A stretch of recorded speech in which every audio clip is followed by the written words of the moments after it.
Hey guys, it's AC. Welcome to my house, and today I'm going to answer the number one question that I get from my viewers, my fans, the people who read my book. Hey Alan, what should I invest in? Well, that's an easy one. It doesn't matter. And I know that's a frustrating answer because when you're on social media, you're overwhelmed with all the possibilities. Strip Mall Guy here on Twitter says you should invest in strip malls, and he's very successful at it. And if you follow his feed, you get really excited about strip malls. It makes me want to invest in strip malls. I actually did invest one. Renting Rural America. This guy talks about how you should buy property out in the middle of nowhere because it's so cheap and you usually have lifetime renters. And he's super successful at it.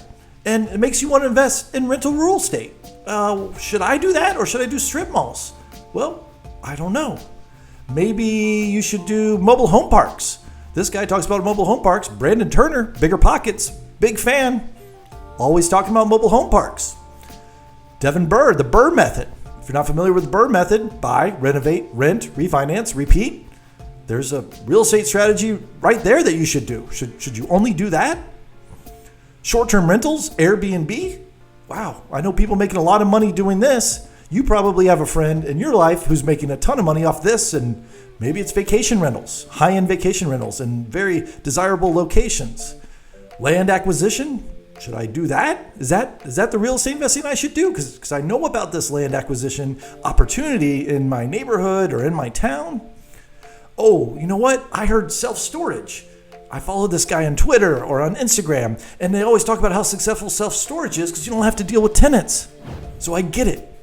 It's overwhelming. There's a lot of options. And I keep coming back to, it doesn't matter. If any of those or other ones that you find excites you, that's all that matters. The one that you think you have the most interest in right now, it could be apartment syndications. It could be foreclosures. It could be anything. Just pick something you want to be successful at. And typically you're going to be successful at something that interests you. What do you like to read about? What are you curious about? Do you have mentors in a certain space? Do you have opportunities because of your job or location that other people might not have opportunities to? That is great signs that should be your niche. You can make $1 million in any niche. Honestly, there's not one that's better than the other. I know millionaires in every single niche.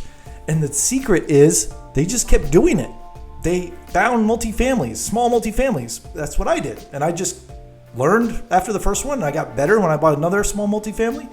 And then I got better when I bought a third, and then I bought a fourth, and then I bought a fifth. And then all of a sudden, people were bringing me multifamily deals because I was the multifamily guy. And it was just because I had interest in it. And my first purchase happened to be a multifamily, and then I just stuck with it. And now, after doing a bunch of multifamilies, I've branched out. I've done the strip mall thing. I've done the rental rural America. I've done new construction. I've done the BRRRR method. I've done flips. I've done vacation rentals. I've done Airbnbs. But if I did all those things one after another, I would have probably failed on all of them because I didn't have the basics. I didn't understand what I was good at. And then also once I was good and I was all in on one opportunity, I was able to see other opportunities in other niches. But if I would have done one Airbnb and then one mobile home park and then one strip mall and then one BRRRR, I would be moving so slow. And this comes back to my flywheel, the real estate flywheel. It takes knowledge, and knowledge gives you confidence. Confidence gives you action, and action gives you experience.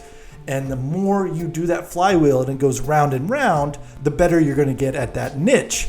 So if you're doing one niche over here and one niche over there, you've got two separate flywheels spinning around instead of the same flywheel within a niche going faster and faster and faster. So again, it might not feel like the answer that you want when I say it doesn't matter, but it really, really doesn't matter. You can be successful at whatever you focus on. Just pick a niche and go after it. And stop comparing niches because you can't compare apples to apples when you're comparing commercial to residential or renovations to buy and hold rentals. You can't make those match up and make sense because they're both going to be successful on a spreadsheet. And then you're going to say, what success do I want? It comes back to it doesn't matter. Pick one. You're going to make it successful if you believe in yourself. At the end of the day, do you believe in yourself to find the best financing, to buy the best contractor, to buy the best property manager? to fire the worst property manager, to refinance out of a bad loan. Like, do you trust yourself to follow through on those things? Then you're going to be successful. But you'll never be successful just sitting there doing nothing. It's much better to be an investor instead of reading about investor. I'm not saying you shouldn't study. Obviously, you should understand everything. But I've known people who are studying for 5 years and they still haven't made a move. So don't be that person. Make a move, learn while you're putting things in action. And once you're in this niche, it's going to be super successful for you because you're going to learn from your failures and you're going to learn from your successes. And you're just going to get better at it over time. So go pick a niche, get started. That is what's holding you back, is that you haven't started yet. And don't spend too much time worrying about a niche. Jump on an opportunity that excites you, that you're passionate about, and I have no doubt success will follow. So go out there, get started. Check out the book House Fire if you want to really understand how to break this down into little bite-sized bits so it doesn't feel so overwhelming for you right now.